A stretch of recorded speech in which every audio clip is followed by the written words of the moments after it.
የህይወት ጉድ ወጣ። ህይወት ሁሉም ባለበት ሁሉንም ክዳለው አስመስላለሁ ብላ ብትጥርም ግን እንደጣረችው እንደፈለገችው አልሆነላትም። እዚህ ጋር ፈሪሃም ቁጭ ብላ እየጠበቀች ነው። እናም ታዴ እባክህ ወደ ሐኪም ቤት ውሰደኝ፣ ተኩሻይ እኮ ነው በላይ ላይ እየደፋችብኝ መና ብትለውም መናም ሆነች ፈሪሃ እሷ አሁንም ቢሆን ውሸቷን ነው። የእሷ ውሸት አያልቅም። ነገሮችን ለማረሳሳት እየሞከረች ስለሆነ ታዴ እንዳትሰማት በማለት ሁለቱም በአንድ ቃል ይናገራሉ። እዛ ጋር ልጅ የምትለው አሮን ትክክለኛ የእሷ ልጅ እንዳልሆነ መናም ሆነች ፈሪሃ በደንብ እያውቃሉ። እሱ ግን ምንም የማያውቀው በስከ መጨረሻም ይደርሳል። ልክ እንደገባ እሱም በር ላይ እንደደረሰ እኔ ማን ነኝ? ምንም ሳታስመሲ እውነቱን እንድትነግሪኝ እፈልጋለሁ፣ አሁኑኑ ንገሪኝ በማለት ህይወትን ያፋጥጣታል። ታዴ ግራ ተጋብቶ መሀላቸው ቁጭ ብሎ ምንድን ነው እዚህ ቤት እየተፈጠረ ያለው? ሁሉም የራሱን እውነት ይፈልጋል። ምንድን ነው ነገሩ በማለት ይጠብቃቸው ጀመር።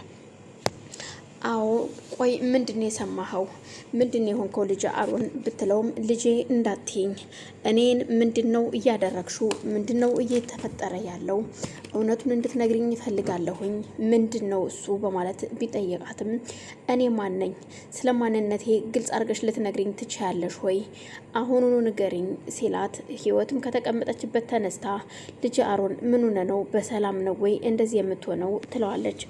ምንም ልጄ አትበይኝ፣ እንድትቀርቢኝም አልፈልግም። እዛው ባለሽበት ቁጭ ብለሽ ብቻ እውነቱን እንድትነግሪኝ እፈልጋለሁ። በፍጹም ማን ነው እንደዚህ አይነት ወሬ የነገረህ? አንተ ልጄ ነህ ብትለውም ግን ሁለቱ ደግሞ ሴቶች ማለትም ፈሪሃና መና በፍጹም ህይወት ከዚህ በኋላ አሮንን የምትዋሹ ውሸት ይበቃሻል፣ የእስከዛሬው ይበቃል። አሁን ግን ሁሉም ሰው ያውቀዋል በማለት ይናገራሉ። እንግዳውስ ፈሪሃ እኔም እያንችን ጉድ አወጣዋለሁኝ፣ አይካልሽ ደግሞ ራስሽ ተናገሪዋ በማለት ልታስፈራራ ትሞክራለች። አሁን ላይ ፈሪሃ ከኔ የኔ ጉድ ምንም የተደበቀ ታሪክ የለኝም፣ ብትናገሪውም ግን ደግሞ ታዴ ብትነግራችሁና ብትሰሙት እንኳን እውነቴን ነው፣ እውነታውን እኔ ዝርዝሬ እነግራችኋለሁ። ከሷ የምትሰሙትና ከኔ የምትሰሙት ምናልባት አንድ አይነት ቃል ላይሆን ይችላል፣ ግን እኔ ትክክለኛውን ነገር ነግራችኋለሁ፣ ምንም ችግር የለውም በማለት ፈሪሃም ሚስጥሯን ለማውጣት ትደብቅ ትፈልጋለች። ግን ደግሞ እዚህ ጋር ነገሮች ባላሰብኩት መንገድ ይበጠበጣሉ ብላ ያሰበቻቸው ነገር አለ። አዎ ፈሪሃ ልጃችሁ ፈሪሃ ሰራተኛቸው አይደለችም፣ የዚህ ቤት ሰራተኛ አይደለችም፣ ለሰራተኝነት አይደለም የመጣችሁ በማለት ስትነግራቸው ታዴም ሆነ መና ይደነግጣሉ። ምንድን ነው እያልሽ ያለሽው ፈሪሃ? ምንድን ነው የደበቅሽው ነገር አለ እንዴ ሲላት ታዴ መና ግን አባቴ እውነቴን ነው ምልህ፣ ህይወት አውቃ ነገሮችን ለመደባበቅ ለመሸፋፈን ስለምትፈልግ ነው እንደዚህ የምትናገረው። እናም እባክህን አሁን የህይወት እውነተኛ ማንነቷ እየተጋለጠ ነው። አሁን በቃ እኮ አልቆልሻል ህይወት በማለት መናም ህይወትን ትናገራታለች። አሮንም ማንነቴን ልትነግሪኝ ትችያለሽ ወይ በማለት ሲጠይቃት ለመሸፋፈን ብትሞክርም እንኳን መና እውነቱን ንገሪውና ይወቅ፣ ራሱን ማንነቱን ማወቅ አለበት ይህ ሰው በማለት ሲናገሯት አልገባኝም፣ ሁሉም ሰው ስለ እኔ ያውቃል ማለት ነው፣ እኔ ብቻ ነኝ ስለ ራሴ የማላቀው፣ ምንድን ነው እየተካሄደ ያለው በማለት ሲጠይቃት አዎ ፈሪሃም ሆነች መና አዎ አሮን የህይወት ልጅ አይደለም፣ ህይወት ልጇ አይደለም መና በማለት ሲናገሩ ታድ የሚደነግጥና ህይወትም አንገቷን ደፍታ ማልቀስ ትጀምራለች። ቆይ እኔ ማን ነኝ? ከየት ነው የመጣሁት? በማለት እጅግ ያስናል። እነሱም ተረጋጋ ቢሉትም ህይወትም ከተቀመጠችበት አሁንም ተነስታ ልታጽናናው ብትሞክር እንድትቀርቢኝ አልፈልግም፣ እንዳትርቂኝ፣ በዛው ባለሽበት ሆነሽ ስለማንነቴ እንድትነግሪኝ ብቻ ነው በማለት መሬት ላይ ቁጭ ብሎ ያለቅሳል አንገቱን ደፍቶ።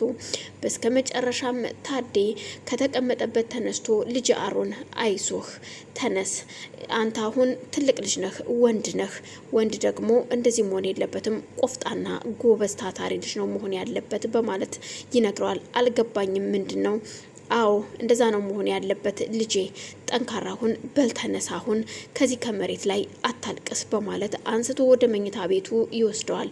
መኝታ ቤቱ አድርሶት ሲዘወር ሲል መጸዳጃ ክፍል ገብቶ ቁጭ ብሎ ያለቅሳል። ቆይ እኔ ማን ነኝ? ለምንድን ነው እንደዚህ እየተከናወነብኝ ያለውስ? ይሄ ሁሉ የዚች የተረገመች የህይወት ሴራ ነው። ህይወት የራሷን ጥቅም ስታካሄድ እኔን ለካ ከሷ ጋራ እንዲሄድላት የምታደርገው ነገሮች እንድሸፍንላት ልጄ እያለች በዚህ ተሸፍና ነበር የምትኖረው። አሁን ግን ሚስጥሩ ጉዷ ወጥቷል።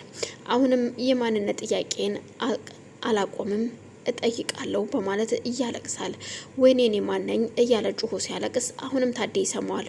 ታዴ አሁንም ወደ መጸዳጃ ክፍል መጥቶ አሮንን አንስቶ ወደ ክፍሉ ወስዶት፣ አሮን እባክህ ልጄ ተረጋጋ፣ ህይወት በዚሁ ታቆማለች ማለት አይደለም፣ ትቀጥላለች። ስለዚህ አይዞህ፣ ሁላችንም ተወዘጋግበናል። አሁን ላይ ይሄ ባንተ ብቻ ሳይሆን ብዙ ሰዎች የሚያጋጥም ነገር ነውና ራስን ጠንካራ ማድረግ አለብህ ልጄ በማለት ካጠገቡ ቁጭ ብሎ ያባብለው ጀመር። አሁን ላይ አሮን የራሱን መንገድ መቀጠል እና መጀመር ይፈልጋል። ግን ደግሞ ህይወት እያደረገችውን ነገር ሲያስብ ልቤን ሰብረሸዋል፣ እናቴ እያልኩ የምጠራት ሴትዮ ለካ ጥላት የነበረች በማለት ግራ ተጋብቶ ብቻውን ክፍሉን ዘግቶ ያለቅሳል። ህይወት እዛው ሳሎን ቁጭ ብላ ፈሪሃና መና ባሉበት ቆይ እናንተ እሰራላችኋለሁ፣ የማደርገውን እኔ አውቃለሁ፣ እናንተ የተረገማችሁ ሰይጣኖች ናችሁ በማለት ሁለቱን ስዝትባቸው አንቺ እድሜ ልክሽን አፍሽ እንደሆነ አይደክምም። መናም ለታዴ ማን እንዳገተው ከዚህ በፊት ህይወት እንዳገተችውና መናንም በብዙ ነገር እንዳስፈራራችሁ ፊት ለፊቷ ተናግራለች። ግን አሁን ላይ ማስተባበያም የምታገኝ አይደለችም ህይወት። ታዴ ቆይ ላስረዳህ ብትለውም ከዚህ በላይ ምንም አይነት ነገር መስማት አልፈልግም ህይወት እባክሽን ተይኝ፣ አሁን በቃ ይበቃኛል፣ እየሰማሁት ራሴን አሞኛል በማለት እሱም ትቷት ዘወር ይላል። እናም በዛን ሰዓት ፈሪሃና መናም ተነስተው ወደ ክፍላቸው ይሄዳሉ። ፈሪሃ አጎቴን አይቼው ልምጣ በማለት መናን ትታት ወደ አጎቷ ጋር ትሄዳለች። አጎቷ ስትሄድ አጎቷ እንቅልፍ ላይ ነበረና አልሰማም ያን ሁሉ ታሪክ። እናም አጎቴ ተኝተህ ነው እንዴ ይሄን ሁሉ ነገር ያልሰማኸው ስትለው ምንድን ነው ልጄ ምንም አልሰማሁኝም፣ ምን ተፈጥሮ ነው በማለት ሲጠይቃት አባዬ ብዙ ነገር ተፈጥሯል እኮ አጎቴ፣ ህይወት እኮ ዛሬ ጉዴ ልታወጣው ነበረ፣ ግን ደግሞ እግዚአብሔር ይመስገን በብዙ ነገሮች ደግሞ ተረፉ። እኔ ግን አሁን ልናገር ወስኛለሁ ስትለው እውነትሽን ነው ምን ብላ? ህይወት ብዙ ነገር ተዋጥቶ ብዙ ነገር ተበላሽቷል፣ ብዙ ጩኸት ነበረ፣ እንዴት እንዳልሰማህ ደክሞኝ ስለነበረ ልጄ የወደኩበትንም አላቅም፣ መንቅልፍ ይዞኝ ነበር በማለት እሱም ያስተባብላታል። እናም ታዲያ ምንድን የተካሄደው? አሮንስ የለም ወይ? አሮን አለ፣ እሱም ራሱ አንዱ የችግሩ አባል ነበረ። አባዬ ማለትም አጎቴ እሱ በጣም ከፍቶታል። አሁን ላይ ምን እንደምልህ አላቅም። እናም ምን እየተካሄደ እንደሆነ አላቅም። አሁን ላይ የህይወት መንገድ ያበቃ ይመስላል። ህይወት ከዚህ ቤት የምትወጣበት ጊዜ ሳይደርስ አይቀርም። እናም ነገሮችን አሁን ላይ በቃ ለነታዴ ለመናገር ወስኛለሁ በማለት እናም ሌላውን ደግሞ የቀረውን ነገር እናወራለን። አሁን ልሂድን የምልተኛ በማለት ተነስታ ወደ ክፍል ስትሄድ መና ተኝታ ነበር። እናም እሷም አልተኛችም ካጠገ